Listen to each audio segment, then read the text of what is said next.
When we hear about the justice system, it's easy to think of it as this one big national thing.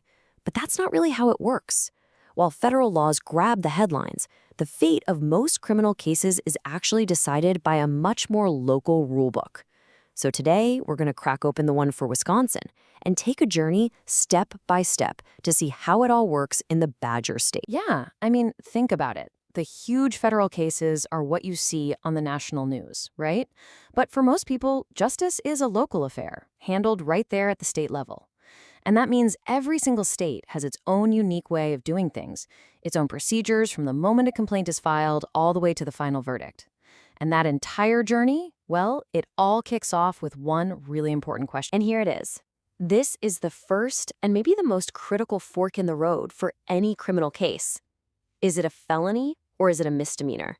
That single classification, right at the beginning, changes absolutely everything. It determines the entire path that a case is going to take through the system. So what's the difference? Well, it really just boils down to one thing: how much time you could potentially spend in prison. In Wisconsin, it's pretty straightforward. If it's a misdemeanor, the maximum time you can get is less than 1 year. But if it's a felony, now you're talking about a year or a whole lot more. And that one little distinction, it sets the stage for everything else. Now, even within misdemeanors, it's not a one-size-fits-all kind of deal. Wisconsin gets more specific. They actually break them down into 3 different classes. And, as you'd expect, each one has its own maximum penalty, its own cap on fines and jail time. And here's what that looks like. You can see how the stakes go up pretty fast. You've got Class C down at the bottom. That's a max fine of $500 and up to 30 days in jail. But look at the jump to Class A. Suddenly, we're talking about a potential $10,000 fine and 9 months behind bars. It's still called a misdemeanor, but that's a pretty serious penalty, right? All right, so let's get into the journey itself. We know the classifications now, so what actually happens? What's the path through the court system look like? Let's follow a felony case, since it's the more complex route, and see every single step from the initial complaint all the way to the final verdict. Okay, so here's the roadmap. Think of this as the basic timeline for a felony case in Wisconsin.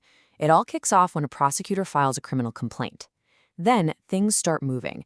You have the initial appearance in front of a judge, then a preliminary hearing. That's to check if there's enough evidence to even proceed.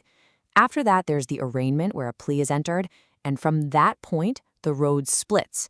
It's either going to head toward a plea deal, or it's going to go all the way to a trial, a verdict, and possibly sentence. Let's zoom in on one of those first big steps: the initial appearance. This is a huge moment. It's the first real hurdle. This is where a person is formally charged. And crucially, it's where the court has to decide, are they released while the case proceeds, and under what conditions? And that conversation almost always revolves around one word: bail. So what is bail officially? Well, if you look at the Wisconsin law itself, it's defined as an amount of money that the court sets, money that's put up to secure someone's release from custody. And the whole point, the only legal point, is to make sure that person comes back to court for their hearings. Okay, so forget the legal speak for a second. The simplest way to think about it: bail is basically a security deposit for the court. The court holds on to that money as a powerful financial reason for a defendant to show up for every single hearing. All right, let's fast forward a bit. We've gone through all the hearings, maybe even a full-blown trial.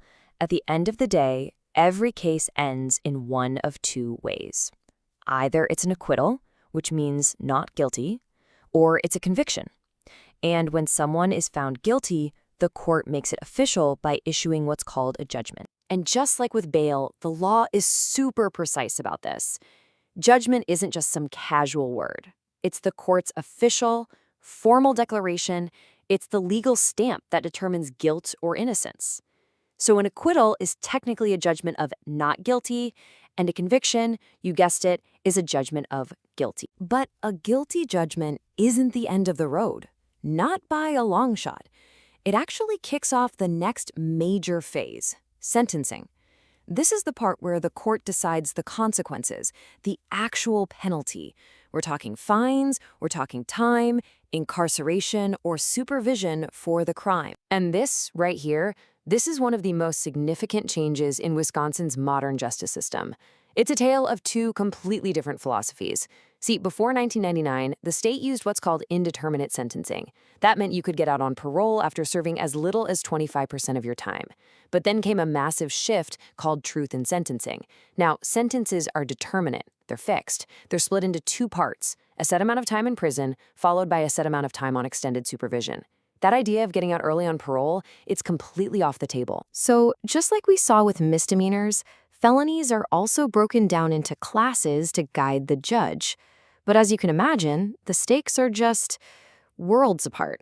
For any crime committed after early 2003, even a lower-level Class I felony can get you up to 3.5 years. But then you look up the scale. A Class C felony? That can mean a sentence of up to 40 years. And it's not just the time either. On top of a potential sentence that could span decades for a serious felony like that, the court can also tack on a fine. A massive fine. We're talking up to $100,000. So what happens when the sentence is finally done? When the time is served and the fines are paid? For many, that conviction is a permanent part of their public record. But for a very specific group of people, the journey might have one more chapter. There's this potential final step, a shot at a second chance. That possibility has a name. It's called expunction. It's a legal process, and what it does is pretty powerful. It can essentially remove a conviction from your public court record. To the outside world, it's almost as if it never happened. But, and this is a really big but, it's an opportunity that comes with some very, very strict rules. And this is maybe the single most important thing to understand about expunction in Wisconsin. This isn't something you can decide to apply for years down the road. No. The judge has to decide that you're eligible for expunsion way back at the original sentencing. It has to be ordered right then and there. And even then, it's not a guarantee. You still have to meet all the other conditions. The offense had to have been committed when you were under 25. It has to be a less serious felony. You have to successfully complete your entire sentence. And finally, the court has to agree that you'll benefit and society won't be harmed. You have to check every single one of those boxes, or it's a no-go. So, there you have it. We've walked through this incredibly detailed system of laws, definitions, and steps that form the backbone of Wisconsin's criminal justice process. It's a very structured road from that first complaint all the way to a potential second chance. But understanding the rulebook, the black and white text on a page, is one thing. It leaves you with the big question, right? How does this whole carefully designed system actually play out in the real world? What does justice truly look like in practice for the real people and communities all across the state?